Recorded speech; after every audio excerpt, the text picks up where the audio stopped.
Jadi 638 sampai 1099 kan 500 tahun. Nah, ini dari 1187 sampai nanti 1900-an itu juga damai. Berarti berapa tahun lagi, Mas? 600-an tahun. 600-an tahun. Berarti hampir 1100 tahun damai. Sekarang kita lihat konflik baru 100 tahun. Terus kita belum nyampe 100 tahun. Betul, dan kita judgment. Ternyata ini adalah tanah konflik. Loh, sebentar, kamu belajar sejarah yang mana?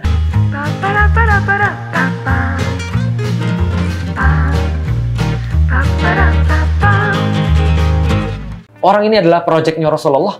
Dan ini selesainya di zaman Umar. Kehormatan banget. Umar datang ke sana, Patrick bilang, bener, ini adalah orang yang layak menjaga Baitul Maqdis.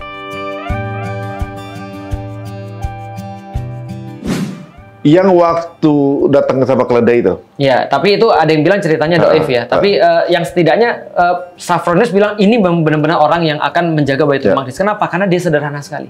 Maka kemudian dia serahin kuncinya ini ke gerbang kota. Artinya ini kepemilikan tanah ini, Mas. Lihat ya, kalau orang bilang ini punya siapa? Yahudi diusir sama Buktanasir, Nebukadnezar ke Babilonia, kemudian balik lagi di masa Persia, diusir lagi sama Romawi. Romawi menyerahkan itu secara damai kepada kaum muslimin. Masuk itu lagi lewat muslimin. Betul, itu yang perlu digarisbawahi. Jadi kita nggak pernah ngerebut tanah itu. Dikasih, kemudian Umar bilang, kalau gitu saya boleh minjem tempat untuk sholat. Oh silakan, ini sudah tempat kamu, silakan. Kami sudah punya gereja paling bagus nih, namanya Gereja Makam Kudus tadi. Sholat di sini ya Pak. Oh mohon maaf, saya adalah orang Muslim. Kalau saya sholat di sini, nanti besok ada orang Muslim datang ke sini akan jadiin tempat ini sebagai masjid. Enggak, saya mau sholat di tempat Rasulullah pernah Isra dan Mi'raj. Datang ke sana, oh tempatnya ini batunya nih. Akhirnya sholat ke sana. Jadi urusan toleransi nggak usah diajarin. Ya, itu luar biasa. Aku kadang-kadang mikir gini, apa dalam pikiran Umar gitu kan ya. Padahal kalau aku di sana, aku pakai gereja lah untuk sholat gitu kan ya. Tentunya tidak dengan Umar. Jadi itu mengajari kepada kita bahwa kita tidak boleh semena-mena terhadap agama lain. Benar. Itu nah, ini yang ditiru sama Muhammad Al-Fatih berarti kan? Betul. Muhammad Al-Fatih langsung sholat Hagia Sophia. Tapi karena bedanya adalah Muhammad Al-Fatih pada saat sudah selesai, sudah nggak ada lagi orang-orang ortodoks. Nah, tapi di sini masih ada orang-orang dan kita jamin. Maka muncul Uhda Umari atau perjanjian Umar, bahwasanya Umar memperbolehkan semua orang untuk beribadah ke sini dan siapapun boleh pergi ke sini. Kan gitu kan ya. Nah, damai ini Mas, coba lihat ya Mas ya. 638 pertama kali Muslim datang ke sana sampai 1099. Berapa tahun tuh Mas? 500-an tahun lebih. 500-an tahun lebih. Damai nih Mas. 500 tahun. Tiba-tiba orang Eropa karena provokasi, Muslim itu ngencingin salib. Muslim itu bunuhin anak-anak kecil, Muslim itu adalah antikristus, mereka bikin perang salib, bukan kita bikin perang salib. Mereka bikin perang salib pada tahun 1099, Baitul Maqdis hancur. Dan seluruh ulama berkata, ini adalah bukan kehebatan siapapun, tapi ini hasil perpecahan. Ingat, perpecahan selalu berakibat pada hilangnya tanah. Berarti secara internal juga di Baitul Maqdis sudah ada perpecahan? Perpecahan. Bukan hanya Baitul Maqdis, umat Muslim Mas, parah sekali. Dan perpecahannya antara dua mazhab hampir sama kayak sekarang. Oh, jadi fanatisme bendera itu udah ada dari dulu? Sudah dari dulu. Dan itu parahnya adalah mereka ribut di masjid. Artinya Baitul Maqdis adalah indikator langsung keadaan umat Muslim. Kalau Baitul Maqdis lagi di tangan musuh, berarti umat Muslim sedang tidak baik-baik saja. Berarti sekarang ini umat Muslim ini masih hancur. Berarti tanda. Jadi wajahnya di situ kan? Benar, wajahnya di situ. Kalau benar ini umat Muslim selesai itu. Baitul Maqdis pasti jadi kembali lagi. Betul. Nah, 1099 Salahuddin datang, 1187 Baitul Maqdis bebas. Nggak sampai 100 tahun ya? Nggak sampai 100 tahun. 89 tahun aja. 80 tahun. Dan yang menariknya adalah dalam saya sudah sering sebut buku ini, judulnya Hakadha Zahara Jilu Salahuddin wa Hakadha Adatil Quds. Itu dikatakan bahwasanya bahwa kemenangan Salahuddin itu karena satu tokoh sentral yang sangat luar biasa namanya Imam Ghazali. Dan dia memberikan tazkiyatun nafs pada orang-orang sehingga setiap orang itu tidak lagi percaya pada individu Mas, tapi mereka menghasilkan satu generasi. Karena ulama-ulama muncul dalam satu generasi, maka muncul generasi-generasi Salahuddin. Nah ini jadi beliau Dr. Majid Al-Kilani penulis buku ini menulis dalam bukunya, andaikan umat Muslim masih terpengaruh dan yakin bahwasanya kemenangan itu karena individu, maka mereka belum siap mendapatkan kemenangan. Maka belum pantas untuk menang. Betul. Kalau kita masih bicara tentang 1, 2 atau 3, ya itu kan. Kita masih mainan jari nih. Betul. Kita belum dapat kemenangan. Kenapa? Karena yang kita tuju adalah generasi Salahuddin. Ustadz, bukannya tokoh itu penting? Tokoh itu penting, tapi masalahnya tokoh itu nggak akan bisa berbuat apa-apa kalau nggak ada generasinya ini. Nah, jadi generasinya ini harus jadi fokus kita. Nah, kalau sudah generasinya benar, manapun yang dipilih, itu kita memilih di antara yang terbaik. Berarti sebenarnya di zaman Salahuddin Al-Ayyubi, berarti generasi terbaik. Dan Salahuddin itu yang kemudian paling pantas sebagai juru bicaranya. Betul. Tapi masalahnya adalah Salahuddin itu adalah yang menjadi pemuncak daripada generasi itu. Tapi kita nggak pernah tahu dari siapa. Karena Salahuddin ini tidak diunggulkan untuk jadi pembebas Konstantinopel, Mas. Yang bikin grand plan tuh Nuruddin. Sampai kemudian Nuruddin dapat, oke, nanti kalau saya menaklukkan saya akan pakai dari sini. Saya akan pakai begini. Grand plan udah jelas, semua lewat udah jelas.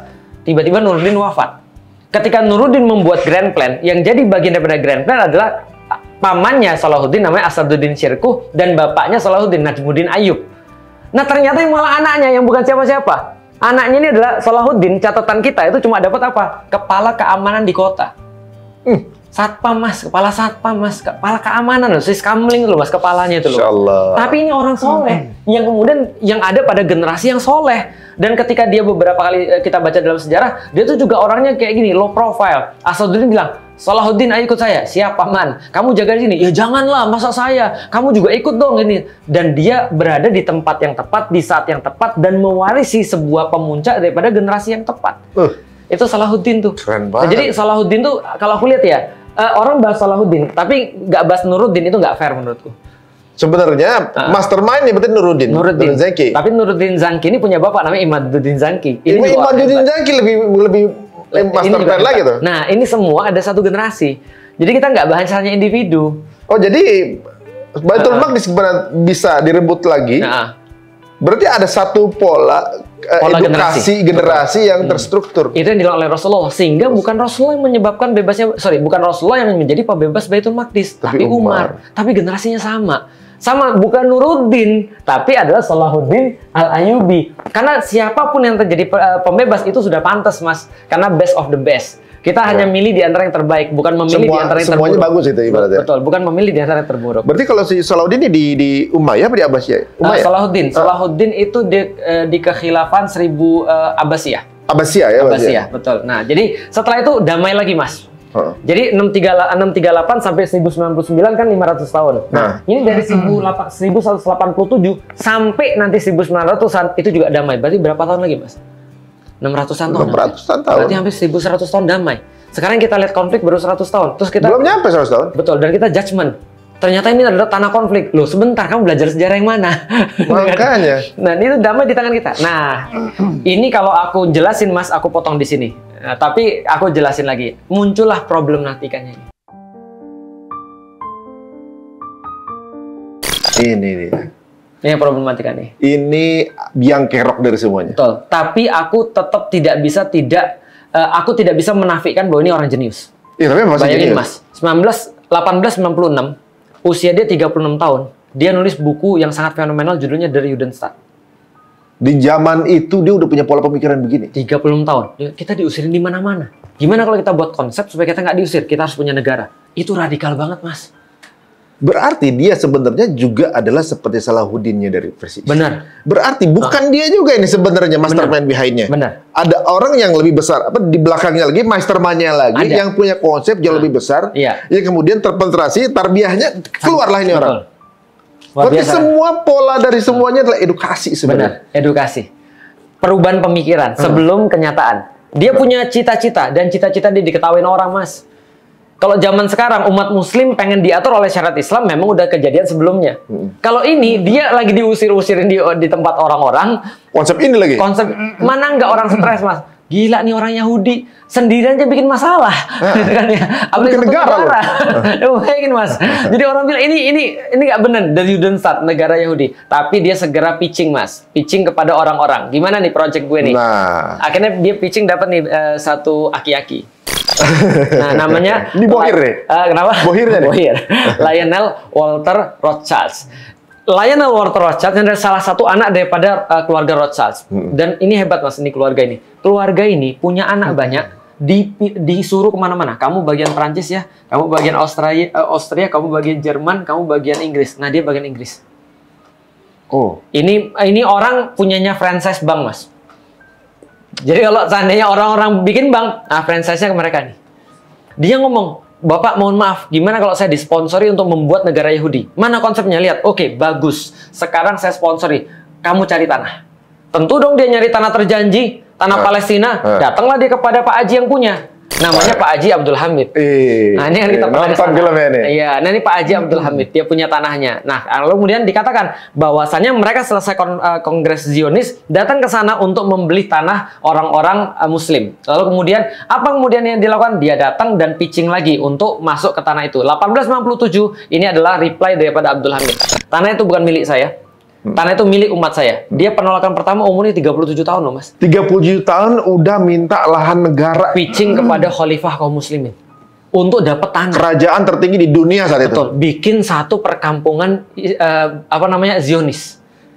Nggak diterima. Salut sih, maksudnya keberaniannya, idenya. Cara untuk mengorganisasinya. Kita cuma di tempat yang salah aja gitu. Ya. 1902 dia datang lagi, dia nggak nyerah. Yang dia bawa adalah menurut data yang saya kumpulkan 150 juta pound sterling.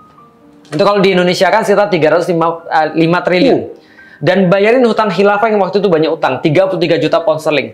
Dan membuatkan kapal induk, memberikan pinjaman 3 juta pound sterling, membangun Universitas Utsmaniyah 150 juta pound sterling. Ini gede banget ini, Mas. Apa kata Abdul Hamid? Abdul Hamid bilang, nasihati Dr. Hazel jangan meneruskan rencananya. Aku tidak bakal melepaskan segenggam tanah ini karena dia bukan milik saya, tanah itu milik umat Islam. Umat Islam telah berjihad demi kepentingan tanah ini dan mereka sudah menyiraminya dengan darah mereka. Yahudi silakan simpan harta mereka. Dan ini kemudian agak ngece sih dia. Agak sedikit menunjukkan marwah. Izah ya? Jika Daulah Utsmaniyah dimusnahkan satu hari, maka mereka boleh ambil tanpa bayar harganya. Tapi selama aku masih melindungi tanah ini, khilafah masih ada, tidak bakal saya melepaskan tanah ini, walaupun ditusukkan pedang ke dalam badan saya.